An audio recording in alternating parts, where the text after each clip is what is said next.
Hey everyone, welcome back to another episode of Awesome Finds here on Vinyl Rewind. This is the series where I showcase my latest vinyl pickups, and I got about 20 releases to show you. It's gonna be a long video, so buckle up. We're beginning with The Sacred Souls. Oh my gosh, if you love soul-filled doo-wop done with a modern twist, then this record is for you. This is a second album by them. It's called Got a Story to Tell. It's new this year. It's one of my favorite albums of 2024. I love every song on here. It literally feeds my soul and makes me feel so good every time I listen to it. It's full of passion and sorrow, love and longing. This was produced by Bosco Mann at his studios. It's on Daptone. And if any of that sounds familiar, you know what you're in for. The production on here sounds fantastic. There's just the right amount of reverb and echo applied. It's not overdone. It just lets the music breathe. But overall, all the instruments just sound so clean and crisp. It's such a joy to listen to this. I absolutely love this. I can't recommend this one enough. It's available now on standard black vinyl as well as a couple different variants, plus CD, and of course, streaming. All right, moving right along, we have the third album by the Mystery Lights. This is titled Purgatory. It's on Wick, which is a subsidiary of Daptone Recording Company, and that to me is just a sign of quality. This record is no exception. It's freaking fantastic. It's new for 2024, and I can't get over how much I love the sound of this record. It makes me feel like I'm walking down Haight-Ashbury back in 1969, and this music is playing in my head. It's so grungy, so grimy, so crunchy, dark and twisted, so steeped in late 60s psychedelic garage rock that it's just perfect. I don't know how else to describe this. I mean, it's one of those records I honestly believe sounds better on vinyl, and that's not an exaggeration. It's meant to be heard on wax. Both sides have these really cool locked grooves that are kind of creepy, but also insanely awesome the way they just constantly repeat these sounds. If you get a chance, definitely check it out on vinyl. I have the standard black edition here, but there's also a couple different variants. It's also available on CD and of course streaming, but whatever format you decide, please do me a favor, listen to this album and thank me later. So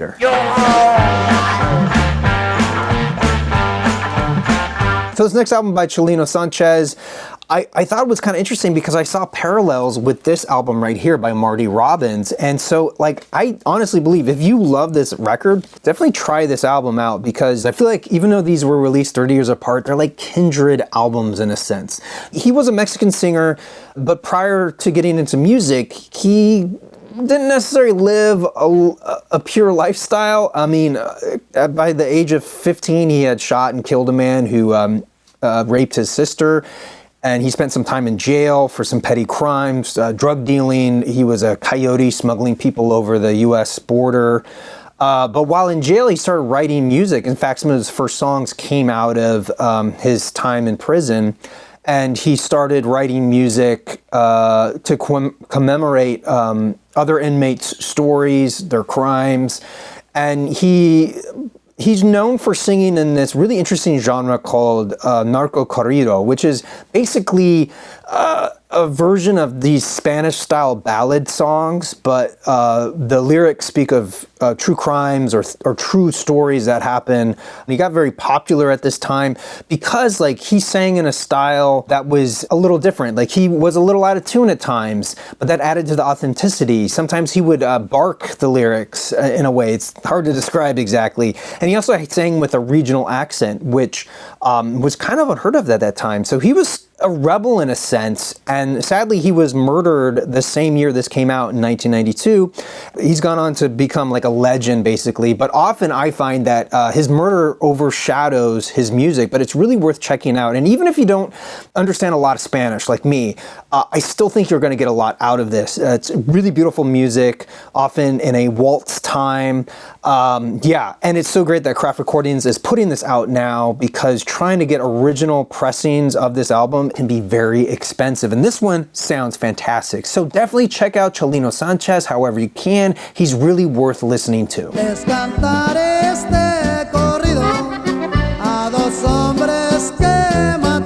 So up next I have this album by the Lijadu Sisters called Horizon Unlimited, and they were an incredible singing group from Nigeria. They were identical twin sisters, and their second cousin was Fela Kuti. This happens to be their 5th studio album, originally released in 1979, and I love it. What makes their music so great for me is the way their voices blend together. It's almost indescribable, but it's kind of like double-tracked vocals of one singer, but instead it's two distinct voices that sing together beautifully. It's hypnotic, really. The backing band are also impressive musicians in their own right, and through 6 breezy songs, they deliver such wonderful music with an overall kind of positive, upbeat vibe. The music is generally in the style of Afrobeat and Afro-funk with some great synthesizer lines. What I also really enjoy about this is the syncopation of the rhythm and the way the drums, guitar, and bass all play together. For me, the standout song on here is track 2 on side 2, Come On Home. This particular release is a first in a series of reissues put out by the Numero Group. They're working directly with the surviving sister to release all of their albums, plus a really cool compilation of rarities. All of that's going to be coming out in 2025, so I'm really looking forward to all of that. This particular album is available on black vinyl, as well as a couple different vinyl variants, CD, and of course streaming. So whatever you do, you got to check this one out.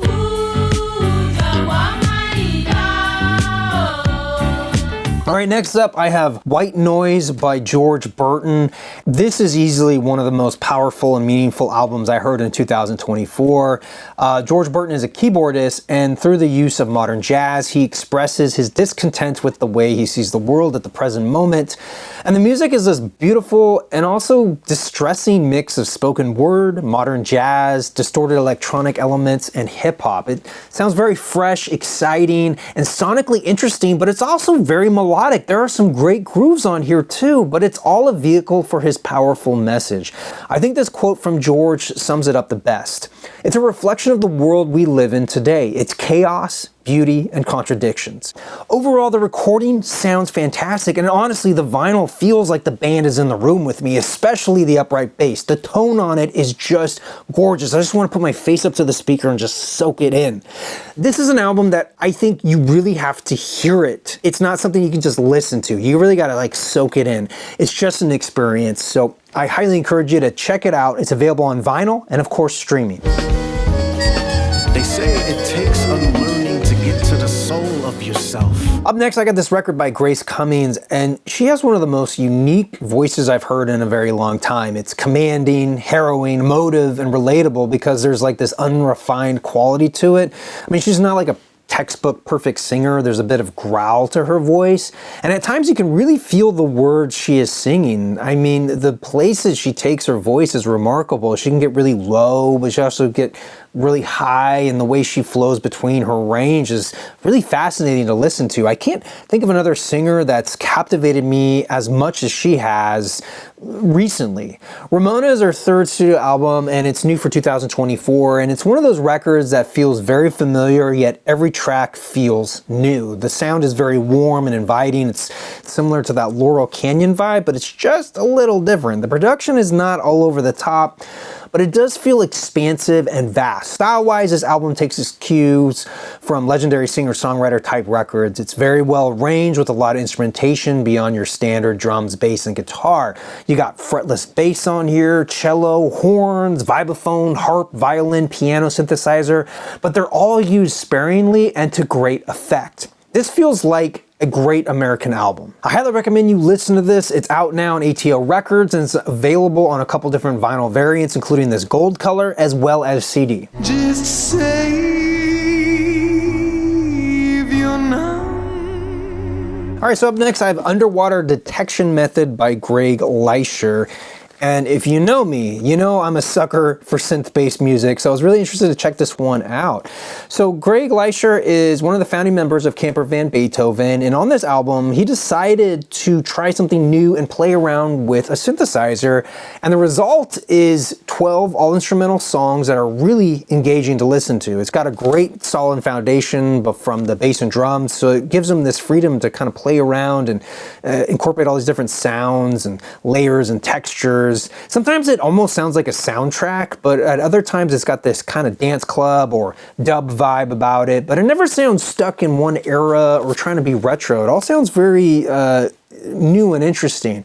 And even though there's like some more upbeat songs on here, overall it's got this very calming, chill vibe about it. I really dig this. It's available on black and clear vinyl as well as CD, and of course you can check it out on streaming. It's out now on Independent Project Records. But yeah, however you choose to listen to it, I think you're really gonna dig this.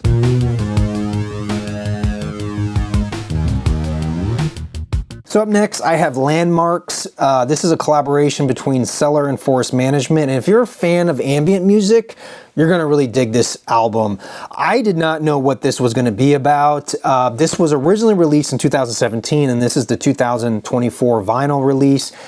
But honestly, this is magnificent. It is ethereal, meditative, calming. It really takes you to a place that's both nostalgic and timeless. The pair utilizes tape machines, loops, and computers to create some fantastic pieces of music that take inspiration from the book and the film, The Mosquito Coast.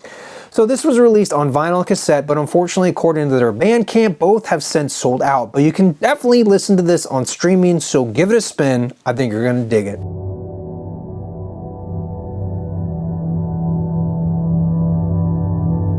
So up next, I have Big Majestic by Ellen Reid, and this is a different Ellen Reid. This is not the woman who's in Crash Test Dummies. This is a separate artist. She's a Pulitzer Prize winning composer. She's done some really cool projects for films and operas and stuff, but this is different. This is a compilation of music created for this really cool public art project called Soundwalk.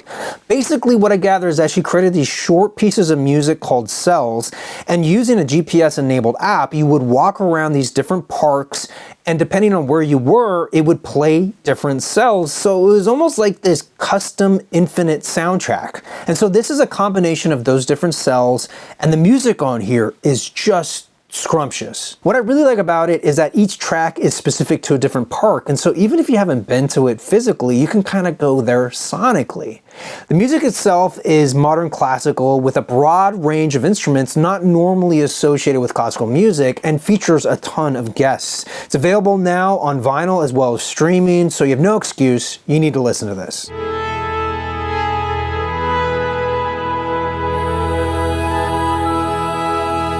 All right, so up next, I have Faces to Hide by Afterimage.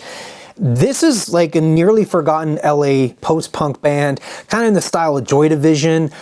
This is a remarkable 2 LP compilation. It collects all of their existing studio tracks plus some previously unreleased live recordings as well as some demos, and it's housed in this really beautiful letterpressed cover. It's got a nice booklet, and it also has a bonus black flexi disc that's got some foil printing on it. It looks really cool. So generally speaking, this music is like early 80s, sort of grungy, slightly experimental post-punk with bass, guitar, drums, and the occasional saxophone solo and keyboards. On top of this is Alec Tension's wavering vocals that are full of attitude and style. Honestly, these guys are super well rehearsed and put together. I'm honestly surprised these guys weren't more popular. I'm not sure what happened. A lot of these songs have a dark feeling about them, but they move along at a great clip. I mean, you can almost dance to some of these. They're catchy without getting too poppy, and it's just got the right amount of edge to it. I really enjoy this album, especially the first LP, which is mostly made up of their studio recordings with a couple of live tracks. This is put out by Independent Project Records, and they do some fantastic work, and this is no exception. I highly recommend you check this one out.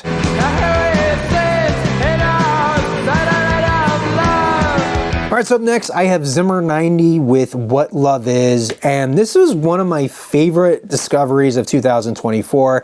I had not heard of this band before. This record just showed up on my mailbox, and I'm like, what is this? And I just fell in love with it after that. They have this great sound about it. They really master this blending of modern disco with future funk and electronica with a ton of synth-based goodness. And what I also really love about it is that on the surface, it's very carefree and full of joy. It bounces around at a great clip. It's perfect for dancing. And it reminds me of like the sun setting on a Saturday evening and the party is just getting started. But underneath all of that, there's like this hint of melancholy and sadness. And it's rather introspective at times. It's like taking a breath right before stepping onto a stage or right before a big event in your life. This record really captures those moments. They also put on a fantastic live show. So if you get a chance, definitely see them, but until then, I highly recommend you listen to their music. All right, so up next, I have a new record by Manu Chao called Viva 2. And this one, I just really, again, another record that took me by surprise. This is his first record of new music since 2007. I'm not really sure what made him have such a huge break, but I'm glad that he came back. What I really like about this record is that it's got all of these good vibes about it. For me, I feel like this music has this real sense of having gone through some sort of life-changing event, surviving it, and then coming out with the perspective that life is precious. There's a huge sense of joy throughout all of these songs, but there's also these moments of nostalgia, yearning, but also hope. And while I don't completely understand all of the lyrics, and that's because he sings in several different languages, which is insane. This guy is super talented. But honestly, it's the way he's singing that conveys a lot of meaning. The title track is probably my favorite off of here. But I also love the fact that Willie Nelson sings on here as well. If you're looking for a good record to start a Sunday morning with, definitely put this one on. It's available on CD as well as vinyl, and it comes in a couple different vinyl variants, including this transparent blue. Viva tu la Marelu, viva tu. All right, so up next, I have Planet Pearl by Pearl and the Oysters, and this is one of my favorite albums of 2024. I love everything about this. Every track is just like, it's like opening up a box of chocolates, and every song is like a different flavor. There's no skips on here. And the band skillfully blends an overall analog retro aesthetic with Japanese city pop, exotica, and progressive jazz into a beautiful concept album that is all about aliens visiting Earth and what they go through. I just love everything about this band. They are an amazing duo from Paris, and of course, they're on Stone's Throw Records, which is one of those labels that has never steered me wrong. I love every one of their releases, and this one is no different. I gotta say, it's hard to pick a favorite track on here, but Big Time, I think, really illustrates their mastery of songwriting. Definitely check this one out. If you haven't yet, watch my interview with the band over on the Vinyl Rewind podcast. Maybe I am tired, maybe just alone. So up next, I have the latest release from Thurston Moore. It's titled Flow Critical Lucidity. And crazy enough, this was put in the mail by Thurston himself. I was blown away when I got the package. I'm like, no way, this can't be the Thurston Moore, but yeah, it was. So overall, this has got a very chill, pensive vibe about it. It's got elements of shoegaze and indie rock mixed in. It's got an overall very floaty, dreamy quality to it. And I find that really interesting because the title of the album is in reference to techniques used in lucid dreaming, which is basically a way of being in control of what you're dreaming, sort of like being in a state of semi-consciousness while you're sleeping. And I think, you know, that's a very apt title for the music on here. And I gotta say, the bass really stands out, and it's the work of Deb Googe, who is one of the founding members of My Bloody Valentine. It is so freaking good. You gotta hear this. So if you're looking for a record to unwind from a long day and sort of get lost in the music, definitely check this one out. The vinyl edition is available in a couple different color variants, including this version, which is kind of a seafoam green color. It also comes with a bonus flexi disc single of the song Isadora. In addition to vinyl, it's available on cassette, CD, and of course, streaming. One of my favorite retro bands is back with new music. The Kaisers are a delightful retro band from England that carries on the tradition of early 60s beat music. I mean, they even take their name from the Kaiser Keller venue in Hamburg. Honestly, if you didn't look at the date on the back, you would swear this was from that time. That's how good this record sounds. The songs are super catchy, full of joy, and they get your toes tapping. The retro aesthetics carry over into the packaging. Everything about this design is top notch. These guys are not only super talented musicians, but they have a gift for design. Now, this particular release also came with a vintage-inspired promo write-up, as well as some photos and a personalized postcard. The album is available on standard black vinyl, but you can always stream it, and I hope you do. All right, so up next, I have Finally by Jake and Abe, and this is new for 2024. Seriously, this album took nearly 7 years to make. And if you have never heard of Jake and Abe, chances are you've probably heard something they've recorded on, because they are prolific session guys. I mean, they've worked with a ton of other artists and musicians. And in between all of that, they found time to record this album, and I just love the music on here. And it's just like this beautiful mix of retro and kind of like spacey funk, R&B, 80s inspired ballads with a ton of synths all over all of these songs. But the lyrics are very much of today. Like their social observations are very biting and sometimes like kind of sad in a way, just like sort of like how we live modern life, you know what I mean? So it's got this kind of funny juxtaposition of like retro vintage style sounds, but like very today kind of social observations, and it just makes this record a joy to listen to. I absolutely love this. You really need to listen for yourself. In fact, I'll play you the first song on here, Incognito Mode. I think you're really going to dig it. So this is available on vinyl as well as streaming, so however you can, definitely dive into this album. All right, so moving right along, I have Beastie with Follower. This is their second album. It's new for 2024, and you know, I was really surprised by this album. It was not what I was expecting. At first, I thought this was just going to be your average post-punk hard rock kind of album, but then as the record progresses, it opens up and becomes incredibly varied and interesting. You know, at times it's kind of dark and biting, but at other times it's melodic and catchy, and they masterfully weave their way through a bunch of different influences, including new wave, indie, shoegaze, surf, and garage rock. I really, really dug this album, so I think you should hear it for yourself. It's available on vinyl and cassette, and of course, streaming. All right, up next, I have the brand new 50th anniversary remix edition of Living in the Material World by George Harrison. The mix was done by Paul Hicks, and I'm really digging this. I was impressed with the pressing quality, even though it was made in the Czech Republic. This sounds great. It's flat, feels good in the hands. I think this record overall is a classic. I think sometimes it gets a little overshadowed by All Things Must Pass, but this is a super solid album with impeccable tracks, and it really showcases the talent of George Harrison. This is the black vinyl edition, and I've been comparing it to my original copy here. They're very, very similar in terms of print quality. In fact, I'm very impressed with this new edition, but I do find that the original poster looks better, but it's very fine. I'm nitpicking here. I love the fact that they included a recreation of the brown inner sleeve here, but the record itself comes in a polyline paper sleeve. I'm really digging this. I have yet to do a more like in-depth comparison in terms of the new mix versus the old mix, but overall I really like the subtle changes about it. I think they really do this album justice, but let me know what you think if you like the new mix. Until then, definitely check this one out if you haven't already. This is the single LP version. There's also a double LP version as well as a deluxe edition, but honestly, however you can get into this album, do so. It is fantastic. Give me love, give me peace on earth.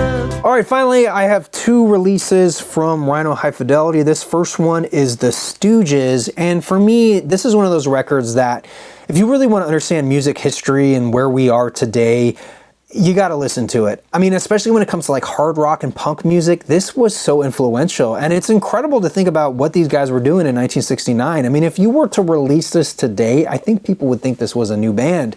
And for me, it's crazy to think about, you know, when this came out, just a month later, we got Abbey Road by the Beatles, and these two records couldn't be worlds apart. This album did spawn a minor hit with I Wanna Be Your Dog, but honestly, I love the first song on here. This particular pressing sounds fantastic. It was remastered by Kevin Gray using an all analog signal path. It was pressed at Optimal Media. It's a heavy cardstock gatefold jacket with a lyric sheet and insert, but you know, however you can get into this album, you can't go wrong. It's just an undeniable classic. Well, it's 1969, okay. All right, so last up, I have the Ramones' Road to Ruin. This is their fourth studio album, originally released in 1978, and it's crazy to me that this was considered a flop when it first came out because it just didn't have the sales numbers they were looking for. In fact, they changed up their sound a little bit to try to sound more commercial, but even that didn't work. But honestly, that's all in the history. This has gone on to be highly regarded in their discography. It spawned the mega hit I Wanna Be Sedated. But honestly, all the songs on here are fantastic, and they're very varied in song styles. You really hear them embracing 60s pop music on here, and even a little bit of country on a couple of the tracks. She's the One is probably my favorite song on here. It sounds fantastic. Kevin Gray did a great job remastering this album. In fact, it's going to be replacing my original pressing that I have.